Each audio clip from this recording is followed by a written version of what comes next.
प्यारे बच्चों, मैं सुनीता वाई तिवारी, श्री संत गाडगे महाराज हिंदी विद्यालय भुसावल। आज हम पाठ 4 पर्यावरणीय व्यवस्थापन के अंतर्गत पर्यावरण संवर्धन तथा जैव विविधता में क्या संबंध होता है, जैव विविधता के कितने प्रकार है या वो कितने स्तरों पर दिखाई देती है, खतरों में आई प्रजातियों का वर्गीकरण जैसे संकटग्रस्त प्रजाति, दुर्लभ प्रजाति, संवेदनशील प्रजाति और अनिश्चित प्रजाति आदि के बारे में चर्चा करेंगे। तो आइए देखते हैं पर्यावरण संवर्धन तथा जैव विविधता आपस में किस प्रकार एक दूसरे से संबंधित है। पृथ्वी पर हमारी सजीव सृष्टि कई विविधताओं से भरी पड़ी है। इसमें विविध प्रकार के प्राणियों तथा वनस्पतियों का अस्तित्व है, जैसा कि हम लगातार देखते हुए आ रहे हैं। प्रकृति में पाए जाने वाले एक ही जाति के सजीवों में व्यक्तिगत तथा आनुवंशिक भेद, सजीवों की जातियों के विविध प्रकार तथा विविध प्रकार की परिसंस्थाएं, इन सभी के कारण उस स्थान पर प्रकृति को जो सजीव सृष्टि की समृद्धि प्राप्त हुई है, अर्थात जो विविधताएं हमें दिखाई देती है क्षेत्र के अनुसार, उनका रहन सहन, वहाँ की विशेषताएं जो दिखाई देती है, उसे ही जैव विविधता कहते हैं। जैव विविधता 3 स्तरों पर दिखाई देती है। पहला है जेनेटिक डाइवर्सिटी अर्थात आनुवंशिक विविधता। इसका अर्थ है कि एक ही जाति के सजीवों में पाई जाने वाली विविधता को आनुवंशिक विविधता कहते हैं। उदाहरण के तौर पर प्रत्येक मनुष्य दूसरे की अपेक्षा थोड़ा भिन्न होता है। पुनरुत्पादन की प्रक्रिया में सहभागी होने वाले सजीवों में यह आनुवंशिक विविधता कम हुई तो धीरे धीरे उस जाति के नष्ट होने का खतरा भी बना रहा। दूसरी जो विविधता दिखाई देती है वह है प्रजाति की विविधता अर्थात स्पीशीज डाइवर्सिटी। एक ही प्रदेश में एक ही प्रजाति के प्राणियों में अथवा वनस्पतियों में भी विविध जातियां दिखाई देती हैं, उसे ही प्रजातियों की विविधता कहते हैं। प्रजाति की विविधता में वनस्पति, प्राणी, सूक्ष्म जीव, इनके विविध प्रकारों का समावेश किया गया है। तीसरा जो विविधता का स्तर है वह है परिसंस्था की विविधता अर्थात इकोसिस्टम डाइवर्सिटी।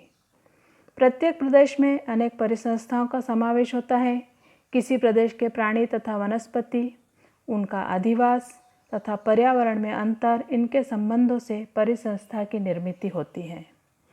प्रत्येक परिसंस्था के प्राणी, वनस्पति, सूक्ष्म जीव और अजैविक घटक भिन्न भिन्न होते हैं, अर्थात प्राकृतिक तथा मानव निर्मित इस प्रकार की भी दो स्वतंत्र परिसंस्थाएं होती है, अर्थात वहाँ पर परिसंस्थाओं के मध्य भी हमें विविधता दिखाई देती है।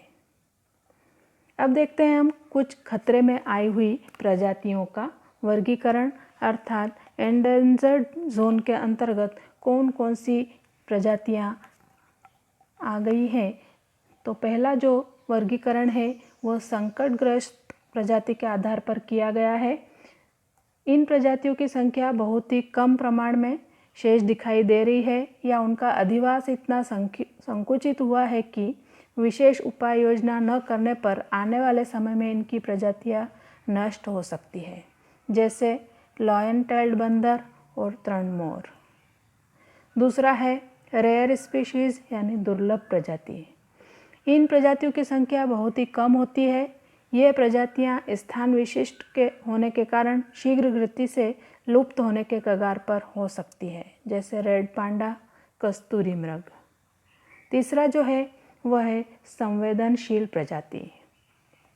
इन प्रजातियों की संख्या बहुत ही कम होती है तथा लगातार कम ही होती जा रही है।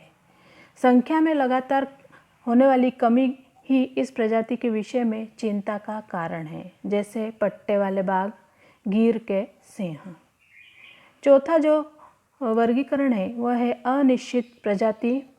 यह प्रजातियां धोखे में है ऐसा आभास होता है, परंतु इनके व्यवहार की कुछ आदतों के कारण, जैसे डरपोक होने के कारण, इस प्रकार की प्रजातियों के संदर्भ में ऐसी कोई विशिष्ट और ठोस जानकारी उपलब्ध नहीं होती। उदाहरण के तौर पर शेकरू गिलहरी, जो कि अनिश्चित प्रजाति घोषित की गई है। इस प्रकार जैविक संवर्धन के लिए या जैव विविधता के संवर्धन के लिए जैव विविधताओं के संवेदनशील क्षेत्र भी बनाए गए हैं और जैव विविधताओं का संवर्धन का प्रयास भी किया जा रहा है, जैसे दुर्लभ जातियों के सजीवों का संरक्षण करना, राष्ट्रीय उद्यानों और अभयारण्यों का निर्माण करना, कुछ क्षेत्रों को आरक्षित जैव विभाग के रूप में घोषित करना, कुछ विशिष्ट प्रजातियों के संवर्धन के लिए विशेष प्रकल्प शुरू करना और प्राणियों और वनस्पतियों का संवर्धन करना। इस प्रकार हमने जैव विविधता के आधार पर भी वर्गीकरण या जैव विविधता के 3 स्तरों का अध्ययन किया तथा खतरों में आई हुई प्रजातियों का वर्गीकरण भी इस वीडियो के माध्यम से पढ़ने का प्रयास किया है। Thank you.